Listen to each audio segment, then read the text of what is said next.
Makromolekul. Makromolekul adalah molekul besar yang terdiri dari unit-unit kecil yang disebut monomer. Terdapat 4 jenis makromolekul, yaitu protein, karbohidrat, asam nukleat, dan lipid. Protein. Protein adalah makromolekul yang terdiri dari rantai panjang asam amino. Protein memiliki banyak fungsi penting dalam tubuh, seperti membentuk struktur sel, menjalankan reaksi biokimia, dan mengatur sistem kekebalan tubuh. Yang selanjutnya yaitu karbohidrat. Karbohidrat adalah makromolekul yang terdiri dari gula sederhana atau monosakarida yang dihubungkan bersama-sama. Karbohidrat adalah sumber energi utama bagi tubuh manusia dan digunakan dalam proses metabolisme. Yang ketiga yaitu asam nukleat.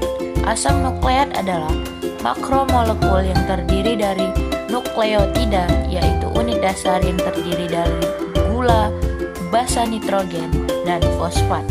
Asam nukleat menyimpan informasi genetik dan memungkinkan pewarisan sifat dari satu generasi ke generasi berikutnya.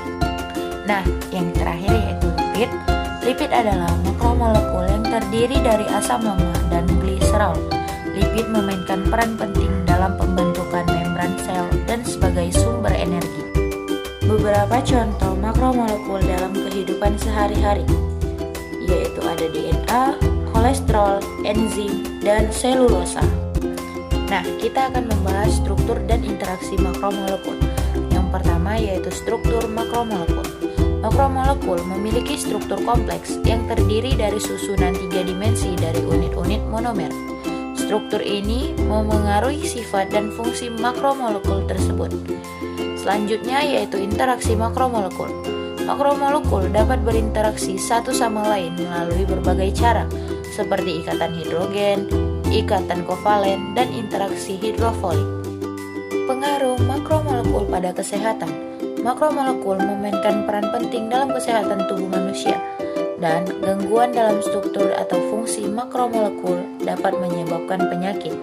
Misalnya, mutasi dalam DNA dapat menyebabkan kanker, dan kerusakan pada protein dapat menyebabkan gangguan sistem kekebalan tubuh. Obesitas. Apa itu obesitas?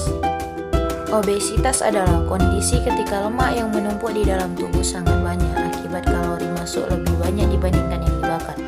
Jika tidak segera ditangani, obesitas dapat meningkatkan resiko terjadinya penyakit jantung, hipertensi, hingga diabetes. Apa sih hubungan makromolekul dengan obesitas? Makromolekul seperti protein, karbohidrat, dan lipid memainkan peran penting dalam metabolisme tubuh manusia.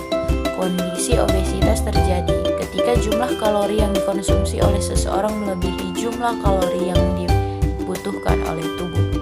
Konsumsi berlebihan kalori kemudian akan disimpan dalam tubuh dalam bentuk lemak. Karbohidrat dan protein adalah 2 jenis makromolekul yang berperan dalam memberikan energi untuk tubuh. Ketika konsumsi karbohidrat dan protein berlebihan, maka kelebihan kalori ini dapat disimpan dalam tubuh dalam bentuk lemak yang dapat menyebabkan obesitas.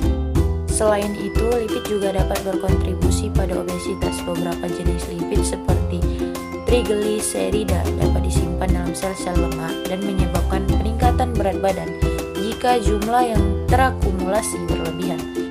Terlepas dari kontribusi makromolekul dalam obesitas, pola makan yang buruk dan kurangnya aktivitas fisik juga menjadi faktor utama dalam terjadinya kondisi ini.